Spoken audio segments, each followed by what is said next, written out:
Disebutkan di dalam surah Maryam ayat 29 hingga ayat 36. Bunda Maryam hamil. Pada akhirnya Ibunda Maryam melahirkan. Bayi digendong. Bertemu dengan masyarakat. Begitu bertemu dengan masyarakat, macam-macam cemoohan, pertanyaan. Tapi malaikat sudah pesan atas perintah dari Allah. Ibunda Maryam diperintahkan untuk puasa bicara. Gitu. Untuk puasa bicara, jangan bicara dah. Kalau ada yang mempersoalkan, nggak usah dijawab lah, kira-kira gitu. Pokoknya nggak usah ngomong. Betul. Ibunda Maryam keluar, diajukan banyak pertanyaan. Akhirnya apa kata Ibunda Maryam? Apa yang dilakukan oleh Ibunda Maryam? Fa'asyarat ilaihi. Ibunda Maryam mengisyaratkan, ayatnya kan, fa'asyarat ilaihi, mengisyaratkan kepada siapa? Bayi. Maksudnya tanya aja sama dia, gitu kira-kira. Orang Betawi gitu. Tanya aja sama dia. Kan dipertanyakan, ini anak siapa? Ditanya aja sama dia. Gitu. Gitu. Itu begitu. Dan saya ingin berikan catatan. Nah, Ibunda Maryam fa'asyarat ilaihi, maka dikasih syarat. Syarat suruh nanya anaknya. Nah, masyarakat waktu itu mempertanyakan, qalu kaifa nukallimu man kana fil mahdi sabiyya. Loh. Gimana kita bisa ngomong sama anak kecil gitu. Gimana kita bisa ngomong sama bayi? Kaifa nukallimu man kana fil mahdi sabiyya. Nah, mereka lagi bicara begitu, ya. Nabi Isa yang masih bayi itu kemudian Allah izinkan, Allah berikan kemampuan untuk bisa bicara. Qala. Nah, Pak, ini kalau kita mau kenal siapa Nabi Isa agar akidahnya lurus, lah baca ini. Nabi Isa sendiri memperkenalkan diri nih. Qala, kata Nabi Allah Isa, ini sesungguhnya aku Abdullahi. Aku ini adalah hamba Allah. Satu poin, Pak. Poin yang kedua, ataniyal kitaba, kepada aku diberikan kitab suci. Dua. Masih bayi nih. Wa ja'alani nabiyya, dan aku dijadikan sebagai seorang nabi. Dahsyat. Ini perkenalannya siapa? Perkenalannya Nabi Isa. Dan seterusnya itu ayat perkenalannya Nabi Isa. Kita fokus ke satu ayat ini dulu. Pak, kalau disebut Abdullah, itu jangan lupa lah ya, disebut hamba Allah, itu dua kata loh Pak ya. Ini kadang-kadang menyebut Abdullah tapi tidak cukup menyadari bahwa itu dua kata. Abdullah itu satu, abdun yang kedua Allah, gitu loh. Apa artinya? Artinya dua tapi jadi satu, menjadi status. Kalau disebut hamba dan kemudian Allah, berarti kan ada kejelasan wilayah. Siapa dirinya, siapa Tuhannya. Kejelasan wilayah ini penting, karena kalau nggak jelas, kadang-kadang manusia mempertuhankan diri. Wong dia hamba kok mempertuhankan diri. Nabi Isa ini jelas menyebut, saya ini hamba. Allah itu Tuhan, saya ini adalah hambanya Tuhan. Kan jelas, hambanya Tuhan berarti kan ada dua. Saya ini Abdullah, Masya Allah. Kata Abdullah itu dahsyat. Ada prinsip penting, mana makhluk, mana khalik. Itu. Ada Abdullah, ada Abdul Khalik. Ada Abdul Khalik. Nabi Allah Isa menegaskan bahwa saya ini adalah hamba, terus ada Allah, maka saya ini menjadi hambanya Allah. Bukan sekedar hamba nih, tapi hambanya Allah subhanahu wa ta'ala. Baik, lalu kemudian kepadaku diberikan kitab, wa ja'alani nabiyya, dan aku dijadikan sebagai seorang nabi. Berarti Nabi Allah Isa itu harus kita lihat dalam dua aspek, gitu loh. Nabi Isa itu harus kita pandang dalam dua kerangka. Satu, dia sebagai hamba Allah. Dua, dia sebagai nabi yang diutus oleh Allah. Dan karenanya Nabi Isa itu diturunkan oleh Allah wahyu. Itulah kitab suci. Jemaah rahimakumullah, ini mengingatkan kita, Pak, terhadap apa? Terhadap perkenalan baginda Rasulullah sallallahu alaihi wasallam. Mirip kayak begini. Bahkan dikaitkan perkenalan Nabi itu dengan posisi Nabi Allah Isa alaihissalam. Apa kata Nabi, Pak? Dalam hadis yang sahih. La tatruni kama atratin nasara bin Maryam. Janganlah kalian itu berlebih-lebihan. Dalam apa? Dalam memandang dan bersikap kepada diriku. Nabi itu ngelarang umatnya ini untuk berlebih-lebihan dalam memandang dan bersikap terhadap diri dan kerasulan Nabi Muhammad SAW. Dilarang. Pertanyaannya, ada nggak praktek berlebih-lebihan? Jangankan kepada Nabi Muhammad, kepada kiainya, ustadznya, buyanya, ajengannya, luar biasa. Berlebih-lebihan.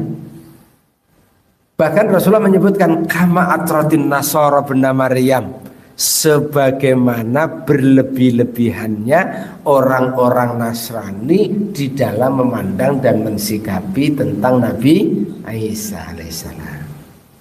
Itu tegas, Pak. Gitu. Dan kata Rasulullah SAW, innama ana abdun, sesungguhnya aku itu hanyalah seorang hamba. Nah gitu, seorang hamba. Fakulu, maka katakanlah oleh kalian dua, Pak. Abdullahi. Jadi kalau melihat Nabi itu, melihat Nabi harus dalam dua kerangka.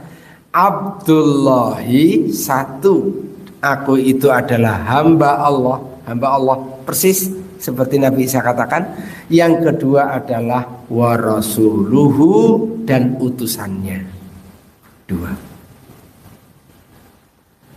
hamba Allah dan utusannya. Nabi Allah Isa juga mengatakan ataniyal kitaba wa ja'alani nabiyya. Gitu. Saya kira ini harus jelas. Posisi ini mesti jelas. Nah, ini yang memperkenalkan diri Nabi Allah Isa sendiri loh. Gitu. Perkenalan ini kira-kira di orang Nasrani diakui nggak ya?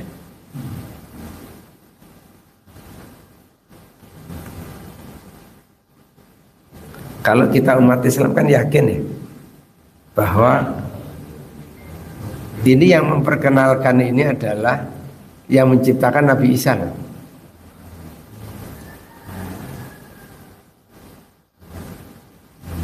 Ini Nabi Isa bicara, tapi bicaranya ini di dalam kitab suci Al-Quran, dan ini menjadi ayat-ayat Al-Quran di dalam Al-Quran Al-Karim. Baik, Bapak-bapak dan saudara, saya kira saya nggak cukup waktu ini kalau harus melanjutkan ke ayat berikutnya. Tapi saya ingin langsung di ujung, karena nanti satu malah masih ada satu gugusan ayat yang justru itu yang menghebohkan Indonesia beberapa waktu yang lalu. Oke, Pak, di ujungnya coba kita lihat. Paling enggak setelah itu disebutkan dalika Isa bin Maryam, itulah Isa putra Maryam, qaulal haqqi, yang dia mengatakan dengan perkataan yang benar, alladzi fihi yamtarun, yang mereka ragu-ragukan tentangnya. Gitu. Itu faktanya emang begitu. Lalu kemudian disebutkan maka lillahi ayyatakhidha min waladin, tidak pantas bagi Allah punya anak, subhanah, maha suci dia, idza qada amran, apabila dia menetapkan sesuatu, fa inna ma yaqulu lahu kun fayakun, maka dia hanya berkata jadilah, maka jadilah. Kalau menciptakan atau menghadirkan anak yang tidak ada orang tuanya, yang tidak ada bapaknya, ya mudahlah. Nabi Allah Adam nggak ada bapak, nggak ada ibu, ternyata habis. Itu tinggal kun fayakun. Nabi Isa ada ibu, nggak ada bapak. Nabi Adam nggak ada bapak, nggak ada ibu. Nah, ujungnya apa? Nabi Allah Isa mengatakan wa innallaha rabbi, dan sesungguhnya Allah itu adalah Rabbku wa rabbukum, dan Rabb kalian juga dan Tuhan kalian juga, fa'buduh, maka sembahlah dia, hadza siratum mustaqim, inilah jalanku yang lurus. Jamaah rahimakumullah. Nah, oke.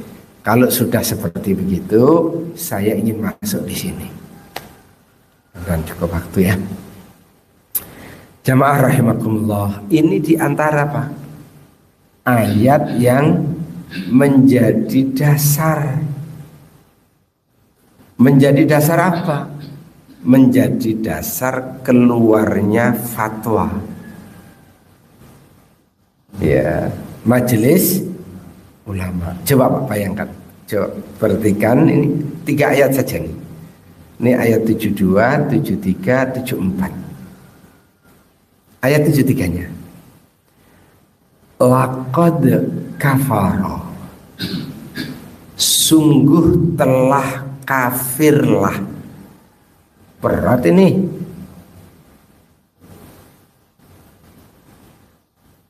Ayat setegas begini, masa ustadz, apalagi majelis ulama, nggak memberikan bimbingan?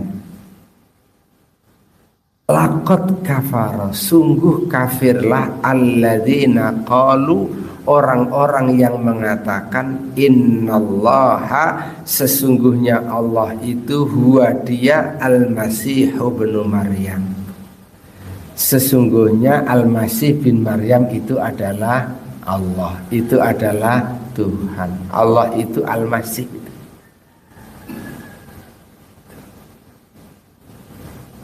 Nah, ini kan harus dibentengi akidah umat.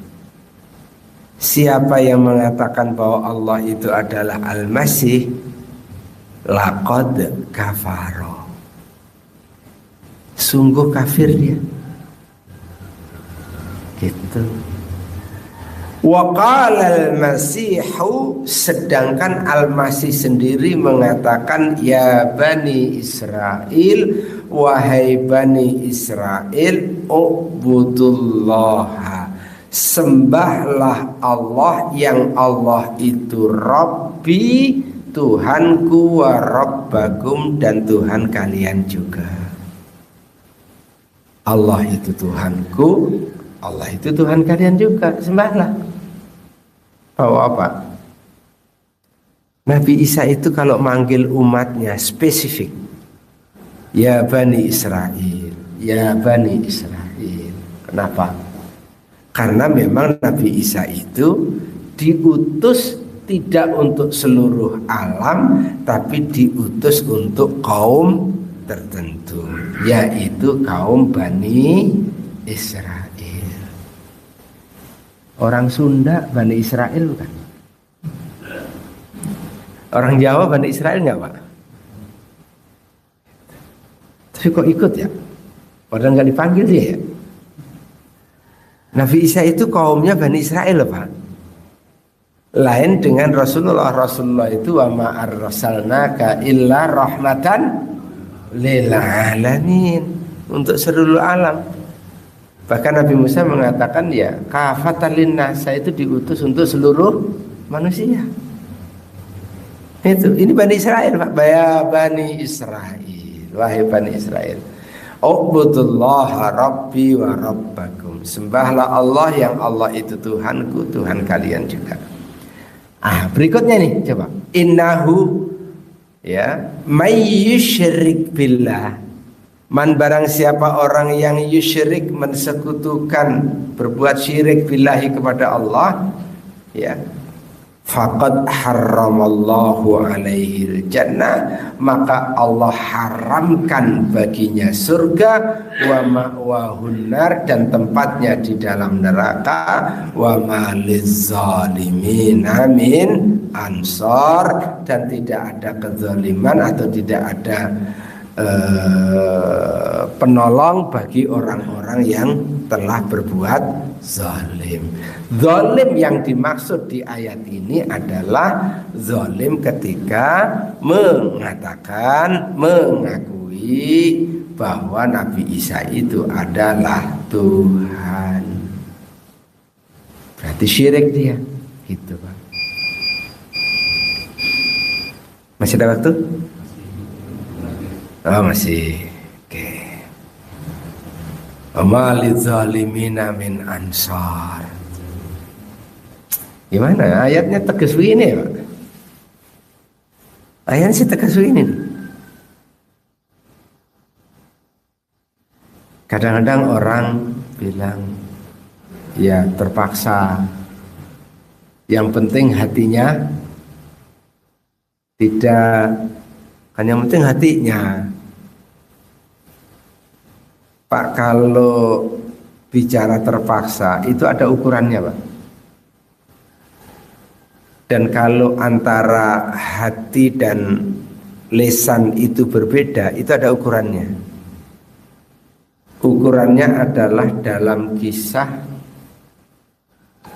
ya, dibunuhnya Sumayyah, disiksanya Yasir,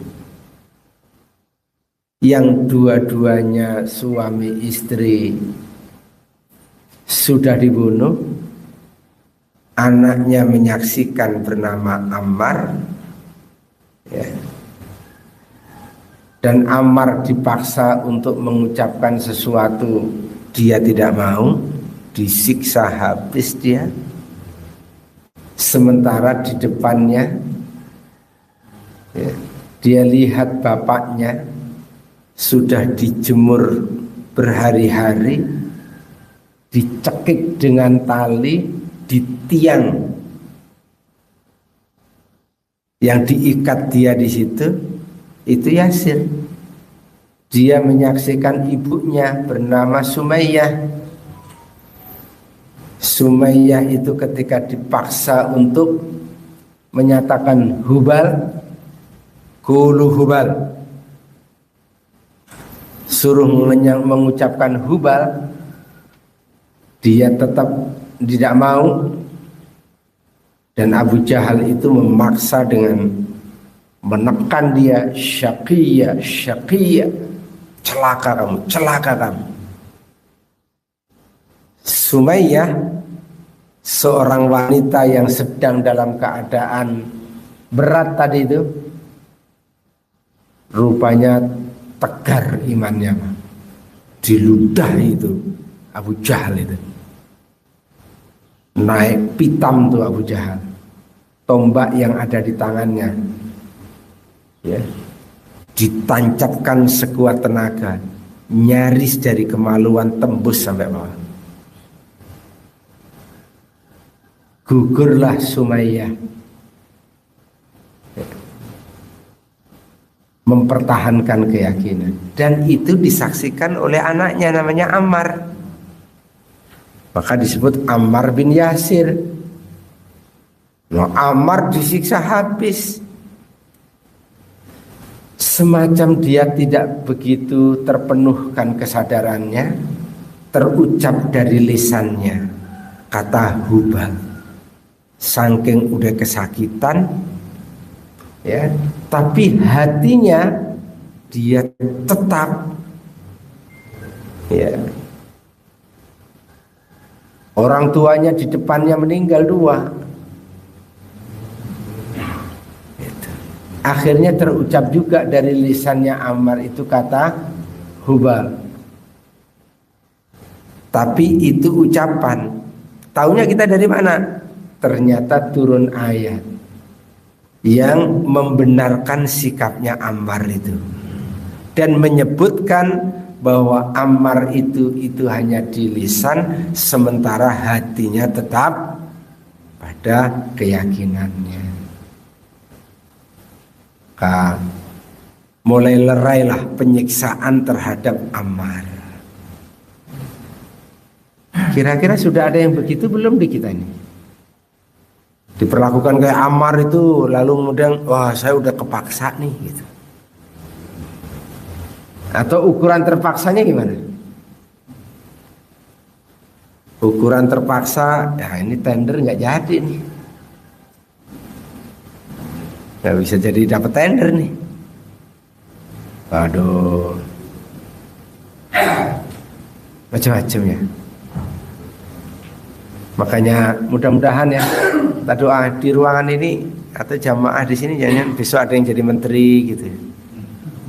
Ini jadi pejabat, nih jadi menteri agama nih depan nanti. Ya Allah, ingat ya. Insyaallah. Saya juga nggak paham itu. Kenapa salam itu jadi berubah ya? Assalamualaikum jadi panjang begitu ya? Terus bagaimana itu? Ya Allah. Jadi panjang begitu ya? Ya Allah. Jadi orang penting itu nggak gampang ya. Ngeri. Udah buka usaha aja dah. Berat tuh, nggak mudah. Oke, coba kita lihat Pak, ayat berikutnya Pak. Ayat berikutnya, diawalinya sama lagi Pak. Laqad kafaro.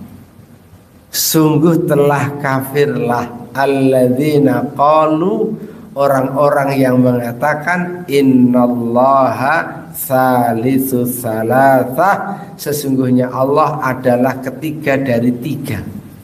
1 dari 3.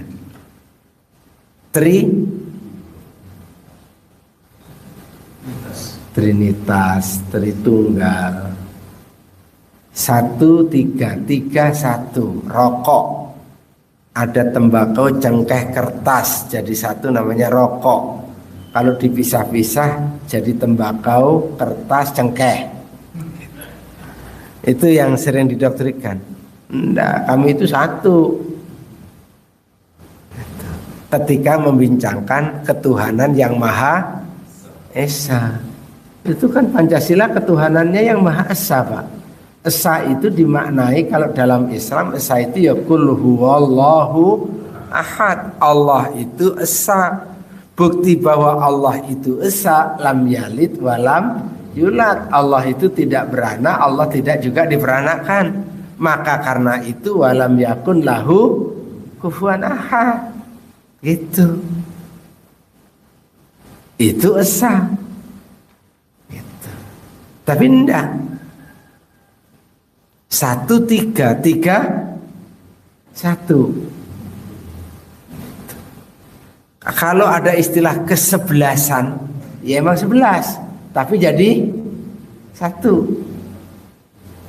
Nah ini kalau 3 gimana? Ya kalau 1 itu ya 1, kalau 3 itu bukan 1 tapi satuan. Gitu. Nah Allah menegaskan di sini, laqad kafarul ladzina qalu innallaha salisus salasah. Telah kafirlah orang yang mengatakan bahwa Allah itu adalah ketiga dari 3. Tritunggal. Wa ma min ilahin illa ilahu wahid, padahal tidak ada Tuhan selain Tuhan yang Maha Esa selain Allah SWT. Wa ma min ilahin illahu wahid wa illam yang tahu amma yaqulun. Nah, ini ancaman dari Allah nih Pak. Ancamannya apa? Ancamannya jika mereka tidak berhenti dari apa yang mereka katakan itu, masih ngomong juga 3113 Trinitas Tritunggal. Kata Allah nih, la yamassannal ladzina kafaru minhum adzabun alim. Kata Nabi Allah Isa, niscaya orang-orang kafir di antara mereka akan ditimpa azab yang pedih. Tapi menariknya, pada ayat 74-nya Allah tetap membuka peluang untuk apa? Untuk bertobat. Afala yatubuna ilallahi wa yastaghfiruna. Maka mengapa mereka tidak bertaubat kepada Allah, wa yastaghfirunahu, dan memohon ampun kepadanya. Wallahu ghafurur rahim.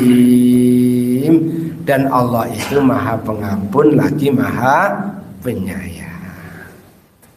Jadi jamaah rahimakumullah, ini Pak, ini yang Buya Hamka itu ingin menyelamatkan akidah umat ini.